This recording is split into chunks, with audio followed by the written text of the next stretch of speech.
if you ever take the Red Line or the Expressway down to the south side of Chicago, as you pass 71st, you're going to see, and you can see this from the L, and you can definitely see it from the Expressway, as I remember. You can see a big white building off of State Street at 71st. And it really stands out because it's like the only big, tall building in that particular area.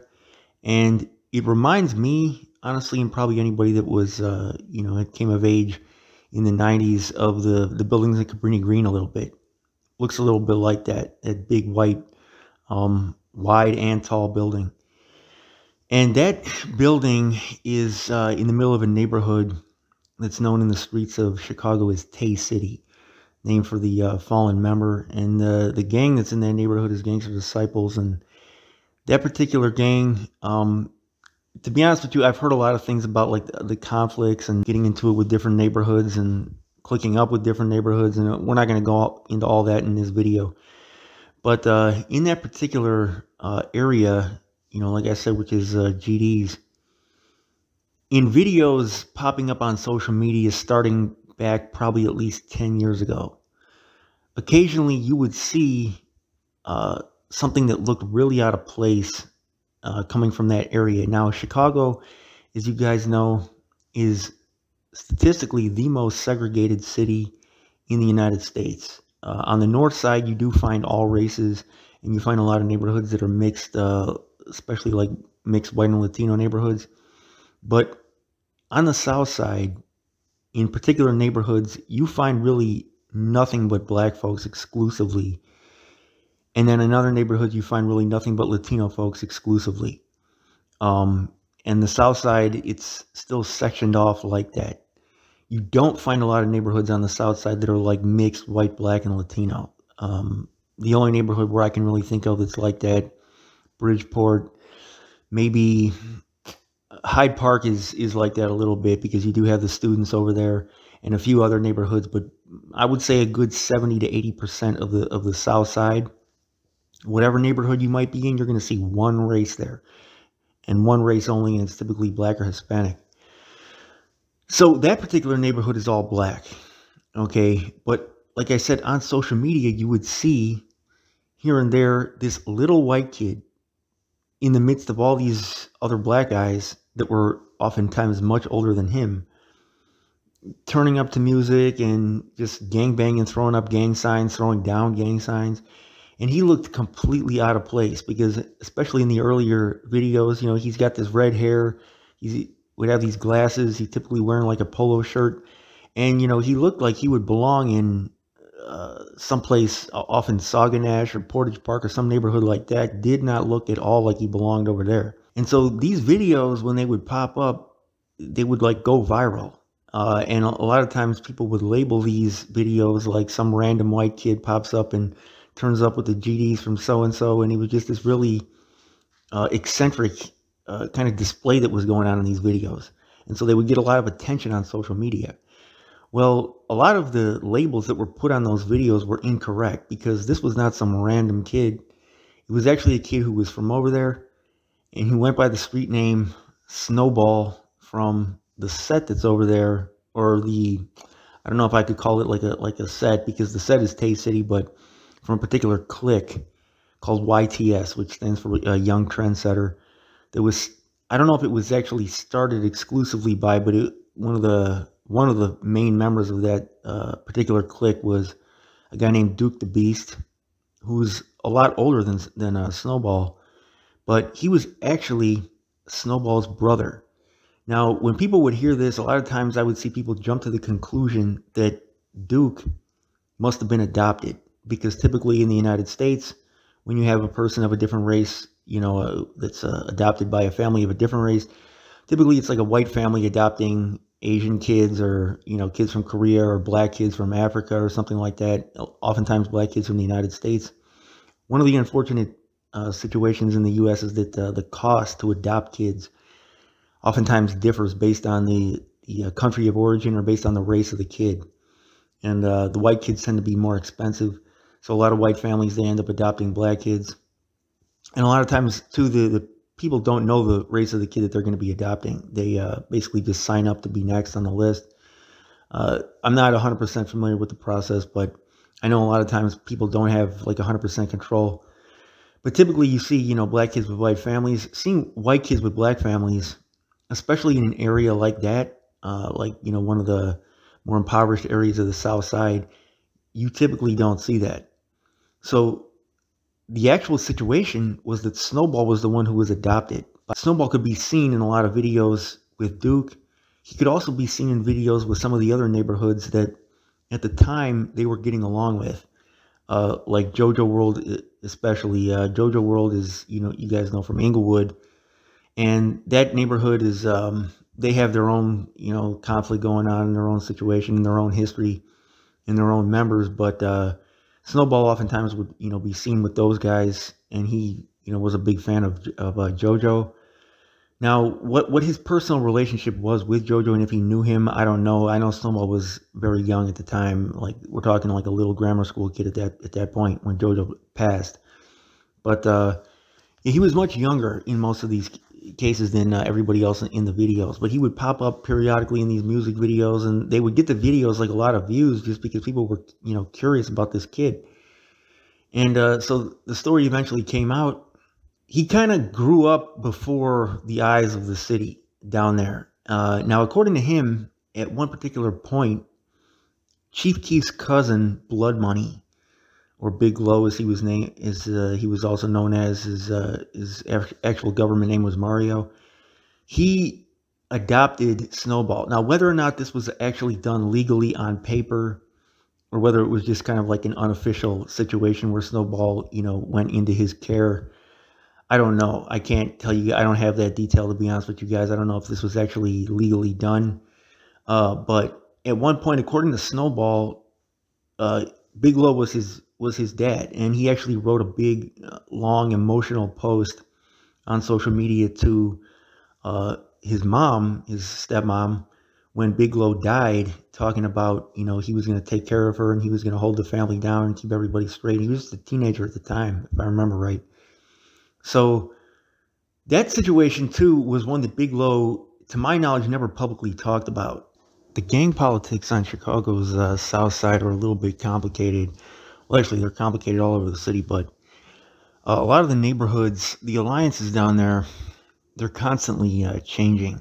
And a lot of times they're based on family ties, and then other times you got situations where people in the same family end up being enemies because of those gang politics.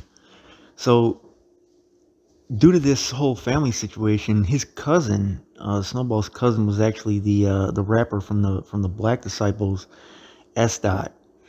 And so Duke the Beast being his brother, S. Dot his cousin, Big Low his father, he was kind of in a lot of different neighborhoods, and like hanging out with a lot of different sets that like are from different areas of the South Side and have their own different separate wars. So a lot of people were thinking, like, this is a really high-risk situation, obviously because of, he's got all these different friends in all these different sets, family members in these different sets.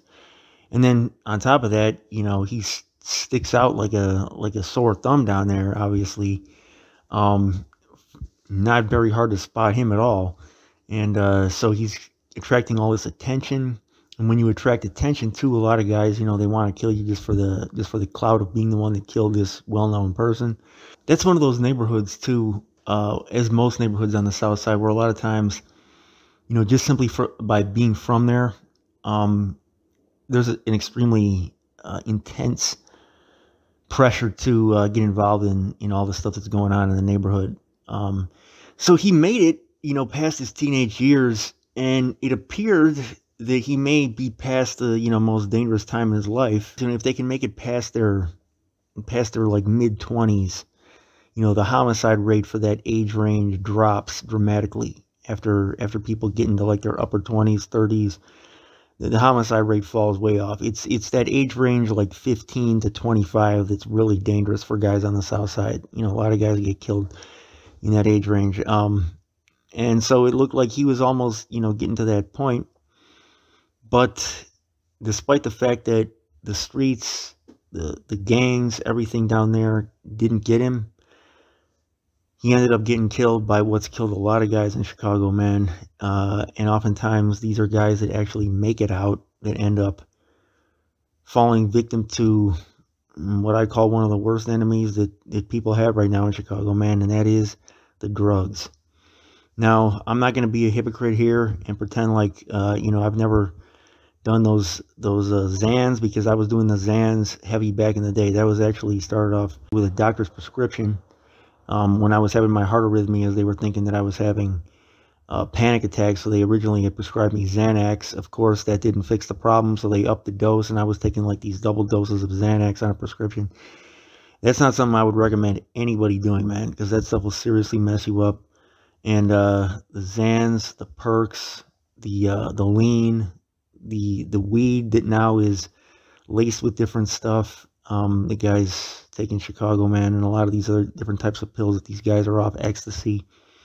Don't recommend it. Okay, you're seriously playing with your life. A lot of guys think that they're not doing it in high enough amounts to die, and they end up dying from it. Okay, and a lot of these drugs are slow killers too.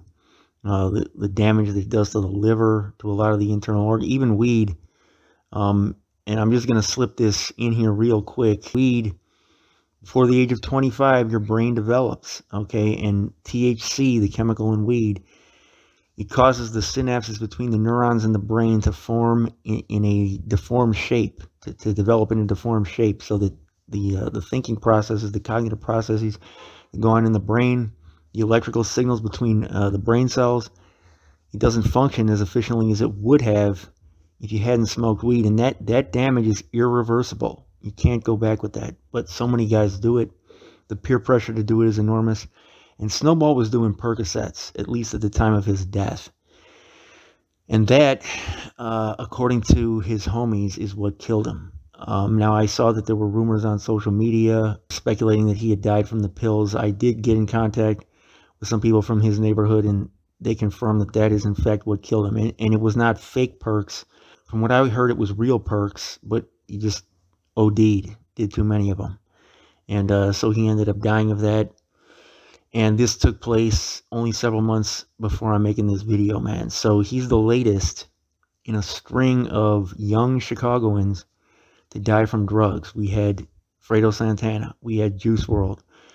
I'm probably going to make a video of all the people in Chicago that have died of drugs, just to send the message home to some of the guys who are out here doing this, talking about, it's not going to happen to them. They're not going to be the one. They're not doing enough to die. And, they know who their dealer is, and he's a solid guy. These guys are playing with fire. You know what I'm saying? And it just kills one after the next. You hear about the well-known ones. You're not hearing about all the ones that are not well-known. It's just one person after the next. So, yeah, rest in peace to Snowball from YTS, man. He did die. I was able to confirm from an overdose of perks. So what exactly happened to him? His body off of these Percocets. Percocets, you guys, they can be obtained legally. Whether or not he obtained them legally or not, I don't know, but it's a brand name, okay, for a painkiller. And what this particular painkiller combines is two other substances, oxycodone and acetaminophen. Now, acetaminophen is just Tylenol, but combined with oxycodone, this creates a very powerful opioid drug. You have to remember that the derivative, okay, that this drug constitutes, it's taken from the same origin as morphine, okay, and also heroin. So I'm not equating it to morphine or heroin, but it's along the same line of drugs as that. So a lot of times when people are taking these legal drugs, it doesn't have as much of a negative stigma, but these drugs are all related, okay, to these illegal drugs, these opioids. So some of the symptoms, side effects from this: confusion, mood swings, depression, difficulty sleeping or too much sleep, low blood pressure, which is a potentially fatal condition, reduced breathing rate, which again can be fatal, choking, it can cause a person to choke, sweating, and difficulty with coordination. Now, if one takes enough, like I said with the slow breathing rate, it can cause one to stop breathing entirely. The dose is even higher than that. It can cause coma or death. Quitting Opioids like Percocets can be a very intense, painful process that will cause a person to physically suffer a lot. And so this needs to be done under medical supervision. Okay, a doctor needs to basically assist you with this. So if you're addicted to these things, I definitely suggest seeing a doctor ASAP and getting off of them ASAP, because I also wouldn't trust a lot of the ones that are sold on the street. Some of these things can contain other substances, and they can contain dosages much higher than what you think you're taking. So, rest in peace to Snowball from YTS, man. He condolences to Duke and to the whole family. Take a lesson from it, kids, and don't get hooked on, don't even try this stuff in the first place, because a lot of this stuff is very addictive. What Percocets do, like other opioids, is that they basically make you feel good, okay, by causing your brain to release certain chemicals. Now, when the drug wears off, okay, you don't return to like an equilibrium. You feel worse than you did initially without the drug, so that you need to take the drug again just to feel normal. And the dose that you need continues to increase as your body adjusts to it and gets used to it. When you're on the drug, it causes your brain to produce more of these chemicals. Well, when the drug wears off, your brain is producing less of those chemicals than it was producing before you had started the drug. So you need a higher and higher dose, and then eventually people overdose to get this, just trying to get that same feeling. This is why these things are extremely dangerous. So I wouldn't recommend even starting it in the first place, man. Rest in peace to YTS Snowball, man. They all showed up to his funeral, and they were all white over there, and sent him off. But if people really want to honor the memory of these guys who died from drugs or from gangs or whatever the cause, the best way to honor their memory is to stop doing what killed them. And I hope people take that. I hope at least one person, if not more, learn that lesson and do that. There's your boy Winnie C. Report. I'm out.